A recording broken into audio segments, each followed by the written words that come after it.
장 5절로 12절까지의 말씀을 우리 함께 읽습니다. 마태복음 16장 5절로 12절까지의 말씀입니다.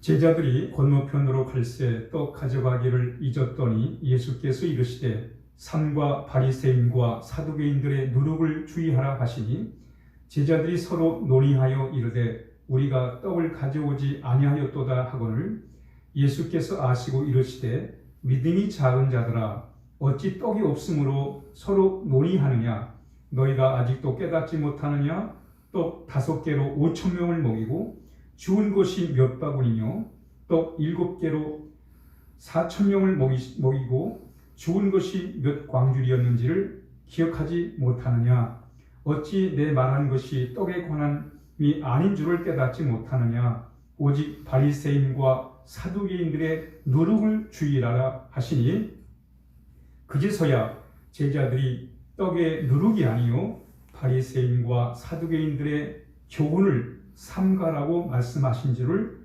깨달으니라. 아멘. 예수님은 초기 사역은 갈릴리를 중심으로 사역을 하셨어요.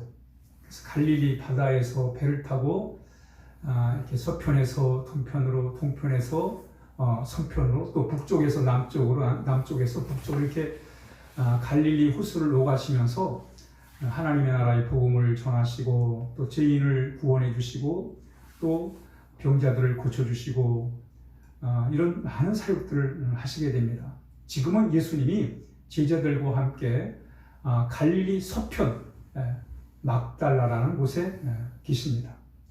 이 막달라라는 곳은 성경에 보면 마가단으로 이렇게 마태복음을 보면 마가단, 생소한 이름이죠.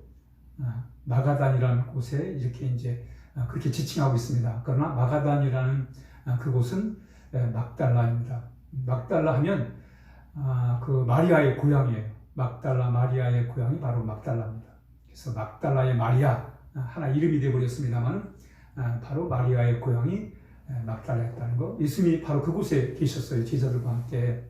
이때 예수님이 바리새인들과 서기관들에 의해서 시험을 받게 됩니다. 이 바리새인과 사두개인들이 예수님을 향해 공격을 해요. 예수님이 하나님의 아들이면 하늘의 표적을 보이라는 거예요. 그러면서 계속 독촉을 합니다. 이때 예수님이 요나의 표적밖에 보일 것이 없다 하시면서 그 막달라를 떠나시게 됩니다. 이제 배를 타고 이제 서편으로 가시는 거, 동편으로 가시는 거예요.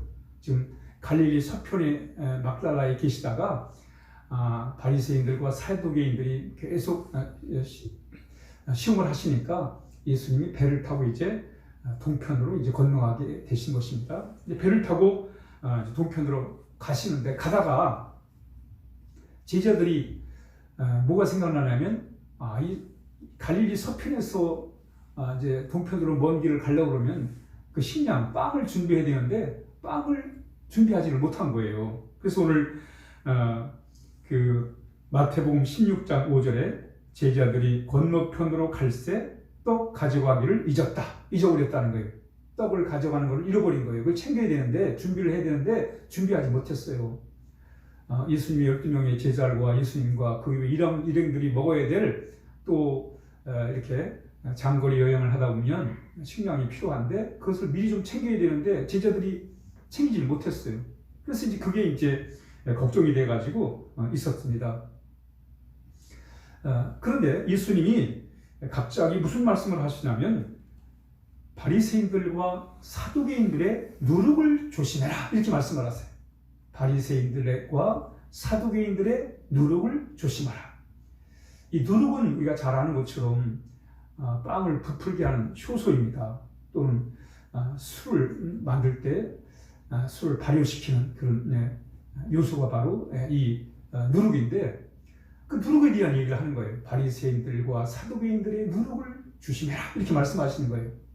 이때 이 말씀을 들은 제자들이 예수님이 우리가 빵 챙겨오지 않은 걸 알고는 아마 그 말씀을 하시는 것보다 하면서 서로 이제 얘기를 하는 거예요. 왜 우리가 챙기지 않았나, 뭐 네가 챙겨야 되는데 당신이 챙겨야 되는데 왜 챙기지 않냐 하면 서로 이제 의논을 하고 있어요. 그 빵 안 가져온 것 때문에 예수님이 이런 말씀을 하시다 생각해가지고 얘기를 하는 겁니다. 이때 예수님이 이 말씀을 들으시고는 그렇게 말씀합니다. 믿음이 작은 자들아 어찌 떡이 없으므로 서로 이렇게 다투느냐 얘기를 하느냐 이렇게 얘기를 해요. 그러면서 아직도 깨닫지 못하느냐.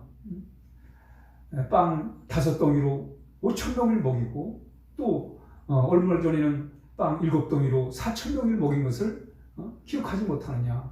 5덩이로 5,000명이 먹고 얼마나 많이 남았느냐 하시면서 예수님께서 지금 하시는 말씀이 빵을 챙겨오지 않은 것 때문에 이런 말씀을 하시는 것이 아니라는 것을 예수님이 하세요. 미리 제자들이 아마도 챙기지 못한 것 때문에 마음이 좀 그런 짐스러운 부분이 있어서 아마 이런 얘기를 하는지 모르겠습니다만 하여튼 예수님의 말씀을 바로 받아들이지 못해요. 오해를 합니다. 그래서 예수님이 믿음이 작은 자다 이렇게 말하는 거예요. 여러분 믿음이 작으면요 말이 많아지는 거예요. 우리가 하나님을 믿을 때 우리 묵묵하게 우리 신앙을 잘 지켜나갈 수 있습니다. 그러나 우리의 마음에 믿음이 식어지고 믿음이 작아지면 말이 많아지는 거예요.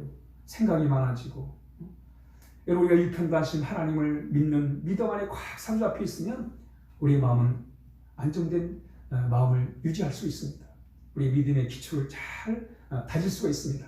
그러나 우리의 마음에서 세상을 바라볼 때 우리의 마음이 식어지고 우리의 믿음이 식어지고 우리의 믿음이 작아질 때 우리는 생각이 많아지고 마음이 많아지고 그래서 논쟁이 되는 거예요. 갈등이 생기고 다툼이 일어나는 것입니다. 바로 제자들이 바로 그거예요. 지금 제자들의 관심은 그저 빵 안 가져온 거, 챙겨 안 가져온 거, 앞으로 뭘 먹지? 동쪽에 가면 빵 구하기도 어려운데 하면서 그걸 걱정하고 있는 거예요. 그러나 예수님은 마치 예수님도 그것 때문에 걱정하는 것처럼 제자들이 착각했을 때 예수님은 아니다. 그것 때문에 그런 게 아니다. 라고 하시면서 다시 말씀을 하세요. 내 말한 것이 빵에 관한 것이 아닌 줄 깨닫지 못하느냐 하시면서 오직 바리새인과 사두개인들의 누룩을 주의해라 이렇게 말씀합니다. 바리새인과 사두개인들의 누룩을 조심하라. 이때 이제 제자들이 깨달아요. 어떻게 깨닫냐면 마태복음 16장 10절에 그제서야 제자들이 떡의 누룩이 아니고 지금 빵의 누룩에 대한 얘기를 하는 게 아니라 바리새인과 사두개인들의 교훈을 삼가라고 말씀하신 줄을 깨달았느니라 그랬어요. 지금 예수님이 막다라라는 곳에서 바리새인과 사두개인들이 말이죠 계속 공격을 했어요. 마치 자신들은 자신의 교리가 맞다고 주장을 하고 말이죠. 그걸 사람들에게 가르치고 또 예수님의 말씀은 가르치지 못하도록 방해했단 말이죠.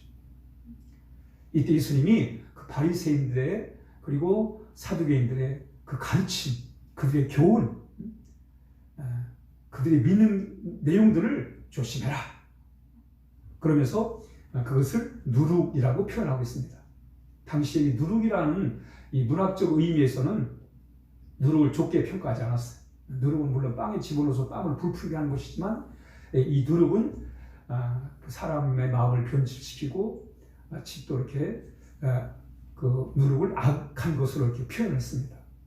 그래서 예수님께서 바리새인들과 사두개인들의 그 누룩 그것을 조심해라. 그들의 가르침, 그들의 교훈을, 그들의 생활 방식을 조심해라 라고 예수님께서 말씀하셨을 때 비로소 그것을 깨달았다는 것을 오늘 본문의 말씀이 되겠습니다. 오늘 그러면 예수님께서는 그 바리새인들의 가르침, 사두개인들의 가르침을 조심해라 이렇게 말씀을 하셨는데 왜 그런 말씀을 하셨는가에 대하여 잠시 여러분에게 말씀을 드리도록 하겠습니다. 여러분 신앙은 우리의 마음을 새롭게 하는 것입니다. 우리가 하나님을 믿고 예수님을 믿는 목적 중에 하나가 뭐냐면 우리의 마음을 새롭게 하는 거예요. 로마서 12장 2절에도 바울이 말한 것처럼 너희는 이 세대를 본받지 말고 마음을 새롭게 함으로 변화를 받아라. 여러분 우리의 마음을 날마다 새롭게 하는 그게 신앙생활이에요. 그런데 이 바리새인들은요 마음을 새롭게 할 생각을 안 하고 그냥 눈에 보이는 표면만 좋게 하려고 했던 거예요. 그러니까 신앙의 실질은 마음을 날마다 새롭게 하는 것인데 바리새인들은 마음을 새롭게 할 생각을 하지 않고 그저 눈에 보이는 귀에 들리는 그 표면적인 것들만 좋게 하려고 애를 썼단 말이죠. 그러니까 마음은 안 바뀌는데 표면을 하다 보니까 이게 위선이 돼버리고 이게 회칠한 무덤처럼 마치 무덤 안에는 그 시신이 썩은 시신이 있는데 밖에는 아름답게 색깔을 칠해서 페인트를 칠해가지고 아주 멋있게 꾸며놓은 그런 모습으로 예수님께서 바리새인들의 신앙을 이렇게 책망을 하신 거예요. 그리고 그걸 따라가지 말라는 거예요. 그런 신앙을 따라가지 말라는 거예요. 겉은 좋은 것 같은데 속이 아니에요. 이런 신앙을 갖지 말라는 거예요. 참다운 신앙은 뭐예요? 나의 내면을 아름답게 갖고 나가는 거예요. 나의 마음, 나의 생각, 내 믿음, 내 신앙을 아름답게 잘 만들어가는 거예요. 그걸 우선으로 하라는 거예요. 그런데 그걸 할 생각을 하지 않고 그저 남의 나라를 어떻게 볼 건가 라만 생각하다 보니까 뭐 마음을 안 보이니까 겉만 이렇게 마치 신앙이 좋은 것으로 이렇게 바리새인들이 꾸몄단 말이죠. 그래서 예수님이 그거 따라하지 말라는 거예요. 신실한 신앙을 가지라는 거예요. 그러면서 이 사두개인들의 교훈을 조심하라. 이 사두개인들은요 영적인 것을 믿지 않는 사람들입니다. 부활도 믿지 않아요. 한마디로 말하면 이 사람들은 하나님을 믿기보다는 어떤 정치적인 권력이나 무슨 정치적인 물질적인 것을 강조하는 그런 사람들이었습니다. 그러니까 겉으로는 종교인처럼 보이는데 실질은 이 세상의 물질과 이것들을 강조하는 그런 사람들이었단 말이죠. 이런 사두개인들의 교훈을 따라가지 말아라. 이런 육체적인, 현실적인, 물질적인 그런 것에 집중해서 살아가는 이 사두개인들을 따라가지 말라. 이렇게 말씀하고 있습니다. 그리고 왜 예수님은 이 바리새인들과 사두개인들의 그 신앙의 모습을 따라가지 말라고 했을까요? 그 이유는 하나님의 말씀의 핵심을 잃어버렸기 때문에 그렇습니다. 하나님 이스라엘 백성에 주신 신앙의 목적이 뭐예요? 신명기 6장 4, 5절에 이스라엘아 들으라. 우리 하나님 여호와는 오직 유일하신 여호와시니 너는 마음을 다하고 뜻을 다하며 힘을 다하여 내 하나님 여호와를 사랑하라. 여러분 이게 신앙의 본질의 핵심입니다. 우리는 마음을 다하고 뜻을 다하고 힘을 다해서 하나님을 사랑하는 것. 그 하나님의 사랑을 통해서 우리는 하나님의 자녀가 되고 바로 그것이 우리의 신령을 새롭게 하는 거예요. 여러분 신앙은 내 마음을 새롭게 하는 것입니다. 마음을 새롭게 하여 거기에 하나님의 은혜가 임하고 영적 능력이 임하고 기쁨이 임하고 평안이 임하고 경건한 삶을 살게 되고 능력의 삶을 살게 되는 거예요. 하늘의 귀한 참 복된 삶을 살아가게 되는 거예요. 그러나 여러분 이 바리새인들의 형식주의나 또 사두개인들의 이 물질 현실주의는 절대로 사람의 마음을 바꿀 수가 없습니다. 우리의 마음이 바뀌지 않으면 우리는 행복할 수가 없어요. 참다운 신앙의 길을 갈 수가 없습니다. 그러므로 오늘 예수님께서 그 바리새인들의 그런 신앙을 따라가지 말아라. 사두개인들의 그 신앙의 모습을 쫓아가지 말아라. 그러시면서 정말 참다운 신앙, 그 신앙을 가지라는 거예요. 참다운 신앙은 뭐예요? 주님을 사랑하는 거예요. 우리가 진심으로 주님을 사랑하는 거예요. 여러분 신앙의 핵심 궁극적인 목적은 뭐예요? 내가 정말 주님을 사랑하는가? 내가 정말 나를 위해 생명을 내어주신 그 주님을 사랑하는가? 그리고 그 주님을 향해서 하나님을 향해서 우리가 헌신된 마음이 있는가? 바로 이것을 우리 주님께서 보신 것입니다. 이게 중요한 거예요. 바로 이것이 우리의 마음을 새롭게 하고 또 하나님의 자녀로서 우리가 복된 삶을 살아가도록 이끌어 주신 것임을 말씀합니다. 그러므로 여러분 우리가 오늘날도 마찬가지예요. 오늘날도 까딱한 우리 신앙이 형식주의에 빠질 수 있습니다. 우리의 마음을 날마다 새롭게 할 생각을 하지 않고 그냥 표면적인 하나의 신앙인으로 그런 모습으로 우리가 살아가기가 쉽단 말이죠. 또 우리가 하나님을 믿는다면 여전히 현실적이고 물질적인 것에만 마음을 빼앗겨서 살아가게 살아갈 수 있다는 거예요. 예수님이 오늘 이 가르침은 진정 참다운 신앙, 진실한 신앙, 그 신앙을 갖기 위해서 바로 바리새인들, 사두개인들의 신앙 노선을 따라가지 말고 조심해라.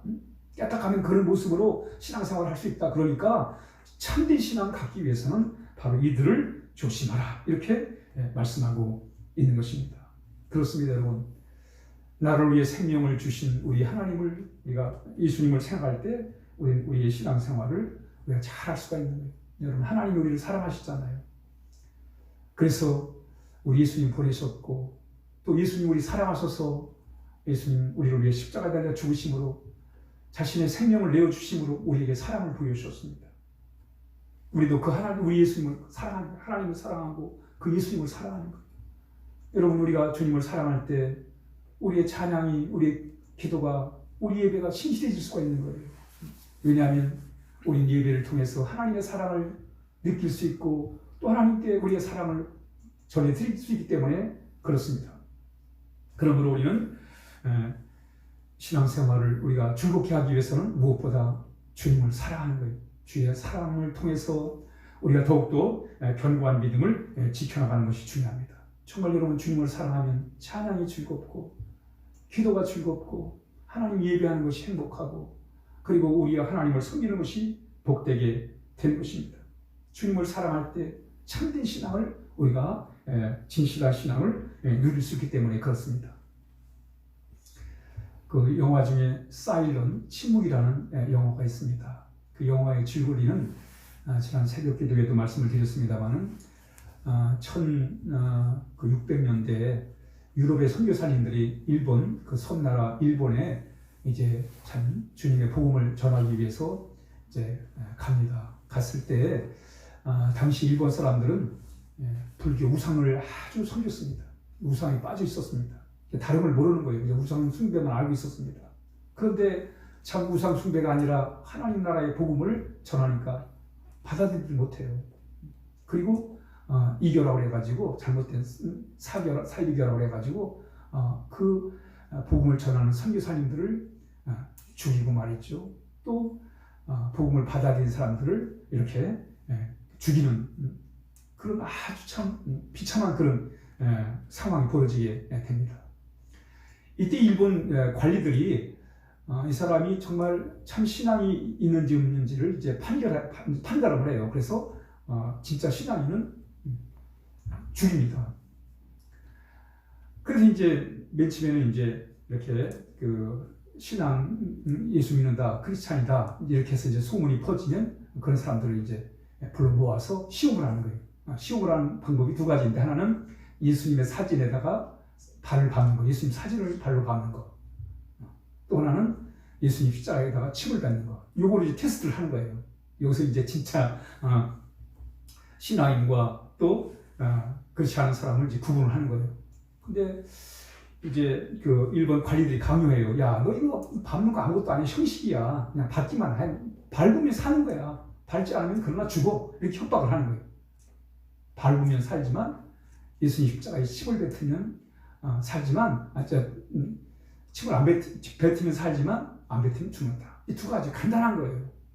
그런데 그래서 이제 이렇게 사람들을 한 사람 한 사람이 이제 예수님의 사진에 발을 밟게 합니다. 그런데 어떤 사람들은 사진에 발을 밟아요. 그런데 어떤 사람들은 밟지 못하는 거예요. 억지로 밟게 하려고 해도 안 밟아요. 근데 제가 그걸 보면서 느낀 게, 야, 도대체 그 사진을 밟는 거, 안 밟는 거, 그게 큰 문제 아니에요. 그냥 뭐, 살기 위해서는 밟으면 사는 거고, 안 밟으면 죽는 건데, 그런데 그 차이, 밟는 거가 밟지 않는 그 차이는 어디서 오는가? 바로 그것은 정말로 얼마큼 주님을 사랑하는가. 그 차이라고 생각을 하게 됐습니다. 이게 무슨 뭐 종교 훈련을 받아가지고, 교육을 받아가지고, 무슨 교육을 받아가지고 되는 게 아니잖아요. 정말 주님을 얼마나 사랑하는가, 참되게 사랑하는가, 그 차이예요. 그 차이가 순교를 각오하고 그들의 강요에 저항을 하고, 그래서 마침내 참 그 사랑을 지키다가 많은 사람들이 이 가마니에 둘러싸여가지고 화형을 당하고 물에 빠져 죽는 그런 순교의 모습을 바라보면서 야, 참 신앙은 이 사랑으로 무장하지 않고는 주님을 사랑하는 사랑으로 무장하지 않고는 우리의 참다운 신앙을 유지하기 어렵다는 것을 발견하게 되었습니다. 그렇습니다, 여러분.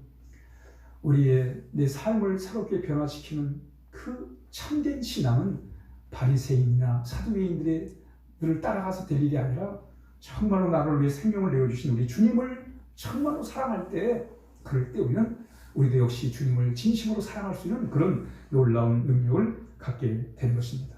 여러분, 우리 주님을 사랑할 때 신앙생활이 힘들지 않은 거예요. 여러분, 신앙생활 하다 보면 힘들 때가 많잖아요. 내가 이런 고생을 하면서 신앙생활을 해야 되는가? 내가 이렇게까지 하면서 참 예수를 믿어야 되는가? 그럴 때 많이 있죠. 내가 이런 상황에까지 이르면서 하나님 일을 해야 되는가? 그런 갈등이 많이 있습니다. 그러나 이건 그걸 극복하는 길이 뭐예요?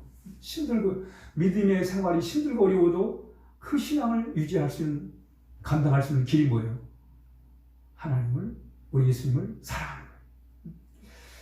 어느 날 수도사가 험한 산을 이제 올라가고 있었습니다. 올라가면서 수도처를 찾고 있었어요. 어디 좋은 자리에 가서 이제 수도를 하려고 이제 장소를 이렇게 찾고 있었습니다. 그래서 이제 산을 올라가는데 산이 만만치가 않아요. 아주 험합니다.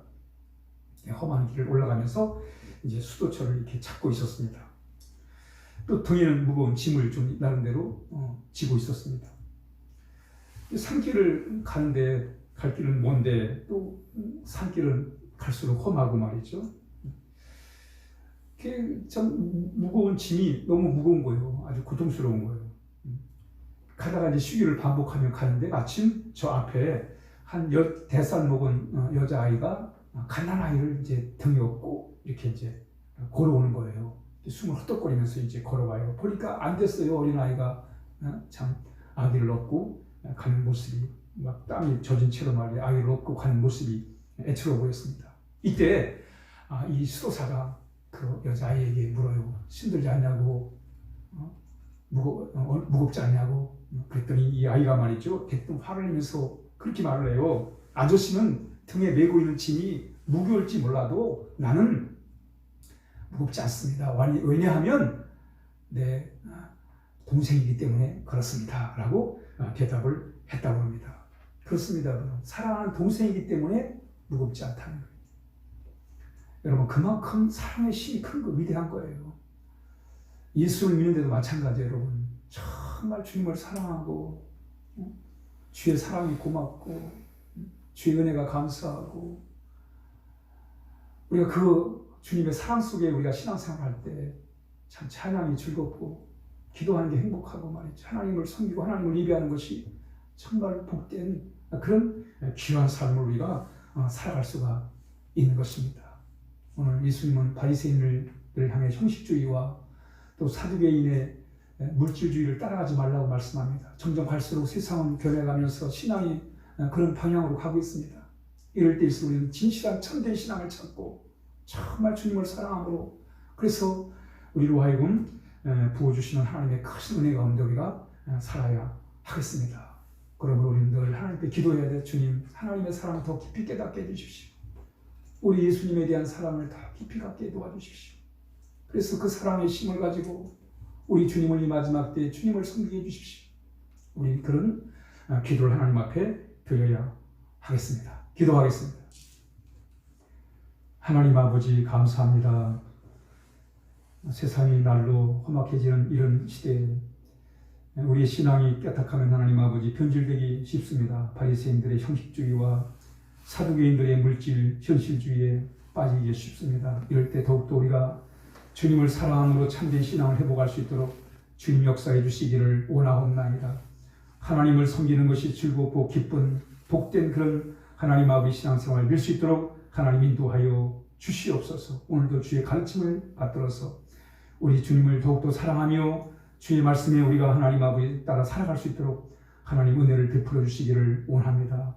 하나님 아버지, 감사합니다. 예수님의 이름으로 간절히 기도하옵나이다. 아멘.